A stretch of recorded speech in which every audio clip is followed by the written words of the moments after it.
When the Reverend Mike Terry and his wife Nikki Sue moved into the vicarage and licensed at St Mary's Church, it became quickly clear that space in the churchyard for new burials was running out fast.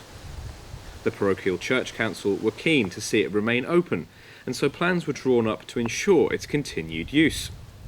Now, a proposal has been registered to permit the practice of overburials, where an existing unmarked plot of at least 50 years old is used for a grave of a shallower depth.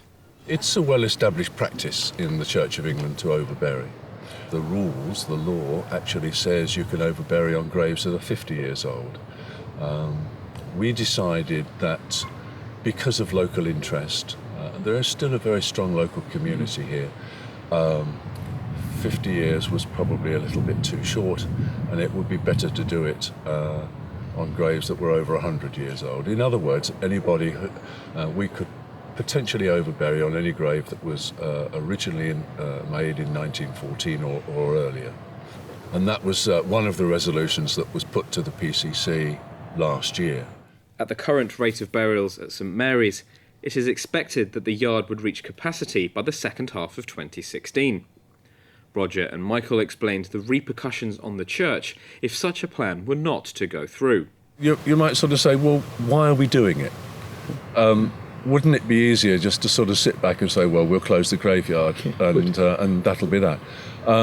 But if we did that, I think we would be denying part of our purpose here as a church community in Warsash. I've referred to it as end-of-life services and facilities. It's a bit pretentious, that.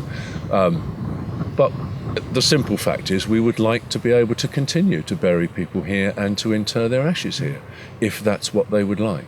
And that's really just part of our mission, if you like. Yeah. Anybody within the parish has the right to be buried here if the churchyard is open. And this is currently the only open churchyard in the whole of the Western Wards. So we would very much like to keep that open as a service, as Roger says, to our community, because we think that's important. If we were to close the churchyard, which is a formal ecclesiastical process, legal process, the management of the churchyard then passes to the local borough council with all the associated costs. It means that the borough council would probably not be able to maintain it as often as we are. At the moment, we have a very dedicated team of volunteers who come and look after this graveyard out of the goodness of their own hearts.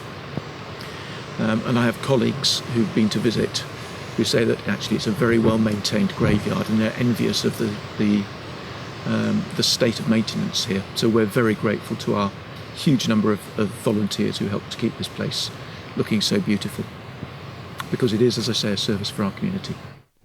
Ben Trepess, that's Solent.